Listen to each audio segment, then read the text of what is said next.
Kui me konserveerimist alustame, siis kõigepealt alati kirjeldame objekti, määrame ära selle kahjustused, dokumenteerime need ning koostame vajalike tööde plaani.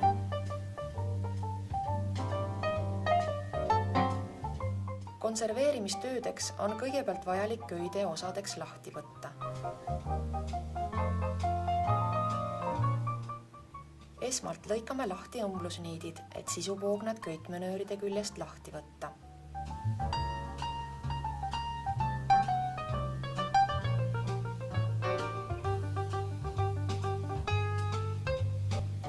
Nüüd jätkab tööd juba paberirestauraator. Pärast sisuploki lahtivõtmist ja paberikonservaatori töölauale jõudmist on esimeseks tööks kuiv puhastus, mille käigus eemaldame pinnal oleva mustuse, tolmu, ekskremendid, erinevad võõrkehad. Kõik lehtedel olevad märkmed aga säilitame. Puhastamiseks kasutame erinevaid harju, pintsleid, kustutuskumme, tahmakummi ja vatitampoone. Eriti määrdunud kohtade ja servade puhastamisel on abiks elektriline kustutaja. Kui paber on kollakaks muutunud, happeline ja plekkidega, siis tuleb seda pesta. Seda teeme tavalises veevannis. Enne sinna panekut kontrollime, et raamatulehtedel poleks laiali valguvat trükivärvi, pliiatsikirja ega tinti. Järgneb märgtöötlus. Suur osa paberit kahjustavatest ainetest on lahustuvad. Pesemise käigus muutub vesi vannis kollaseks. Seetõttu peame vett umbes 15–20 minuti pärast vahetama. Teeme seda korduvalt, kuni värvuse muutust enam ei toimu, tavaliselt 4–5 korda. Liiga pikk pesemisaeg kahjustab paberit oluliselt ja seetõttu saab kollasemaid lehti samas veekoguses korraga vähem pesta. Vanni tühjaks valamisel katame raamatulehed spetsiaalse, vett läbilaskva ja vastupidava polüester kanga hõuliteksiga, et vältida nende rebenemist.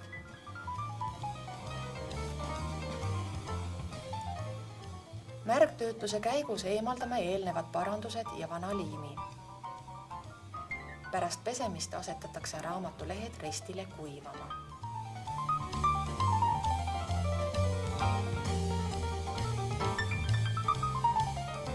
Kui raamatulehed on kuivad, hakkame paberit parandama. Selleks kasutame nisutärklisest keedetud liimi. Poognate välimised kaksiklehed vajavad uuesti ühendamist. Seda teeme loorpaberiga, vahel ka mõne paksema Jaapani paberiga. Loorpaberiga toestame kahjustunud kohad ja rebendid.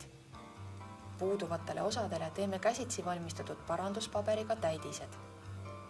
Seda paberit on kergem rebida mööda ette joonistatud märga joont.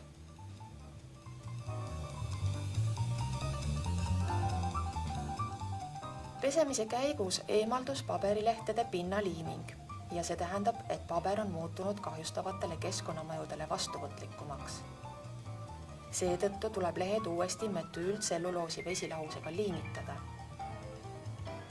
Paberi vastupidavust vananemisele parandame veel liimitusele aluseliste komponentide lisamisega. Lehed kuivatame algul villaste viltide, seejärel filterpaberite vahel pressis. Siis murrame kuivanud lehed kokku, laseme neil pressi all stabiliseeruda umbes ööpäeva ja pärast lõikame servadest ära liigse paranduspaberi.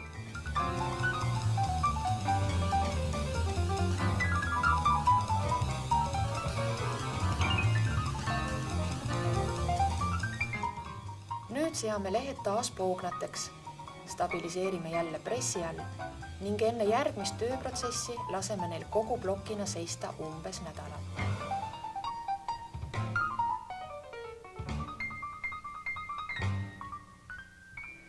Paberirestauraatori käest saadud sisulehtede esimesele ja viimasele poognale liimisime külge lisaribad, mis on hiljem vajalikud sisu kaantesse kinnitamisel.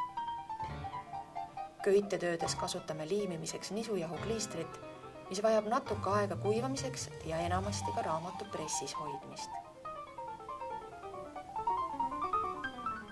Sisuplokk on vaja uuesti õmmelda ja see töö toimub köiteraamil.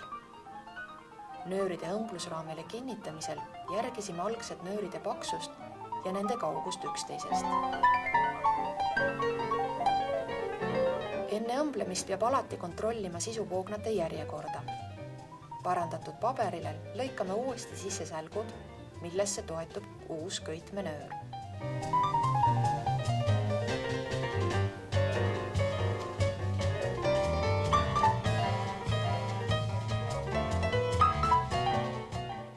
Alustame viimasest poognast, lisades peale järjest uusi poognaid. See tähendab, liigume alt ülespoole. Õmblemisel tuleb järgida algset õmblusviisi.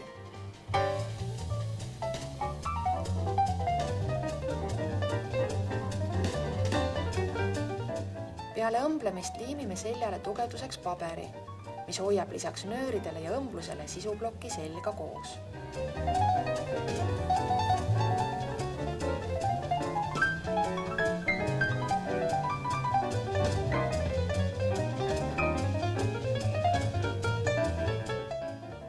Kui köide on raamilt eemaldatud, õhendame köitmenööride otsad ja liimime need esimesele ja viimasele poognale lisatud paberribade külge.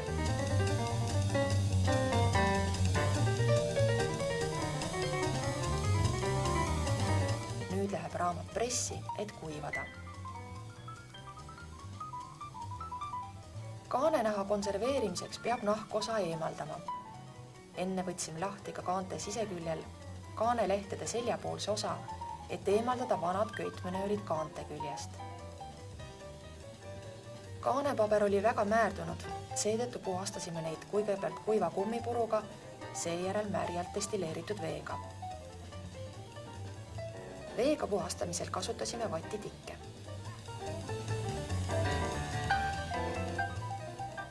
Kaanepappide ära kulunud nurgad otsustasime taastada, kuna need kaitsevad ka sisuplokki kahjustuste eest. Selleks liimisime uuest materjalist, õhemast papist detailid papikihtide vahele. Enne õhendasime detailide servad, et tagada sujuv üleminek. Kaanepapi lahti tulnud kihid ühendasime uuesti kliistriga.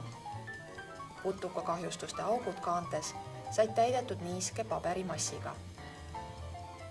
Aukude täitmist tuli teha mitu korda ja vahepeal oli vajalik kihtide pressis kuivatamine.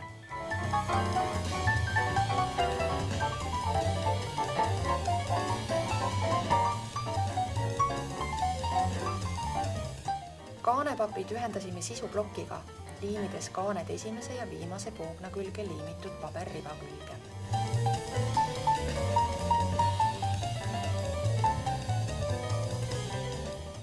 Seljanaha konserveerimiseks on vajalik nahkosa osaline dubleerimine. Väikesed sisselõiked nahas parandasime paberiga. Puuduvad nahaosad said asendatud uue nahaga.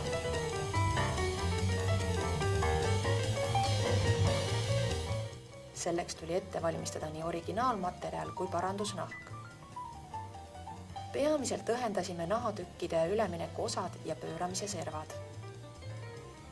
Nahadetailid ühendasime kliistriga ja kuivatasime viltide vahel pressis. Hiljem liimisime naha siseküljele ka uue seljapapi, sest vana seljapapp läks välja vahetamisele.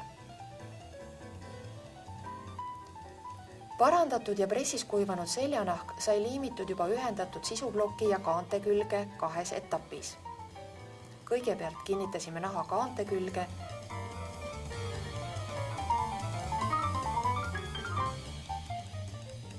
ja peale väikest pressis kuivamist pöörasime nahaotsad ümber papi üla- ja alaserva.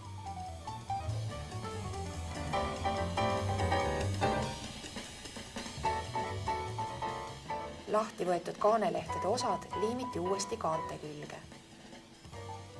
Raamatut hoidsime veel 1 nädala pressis.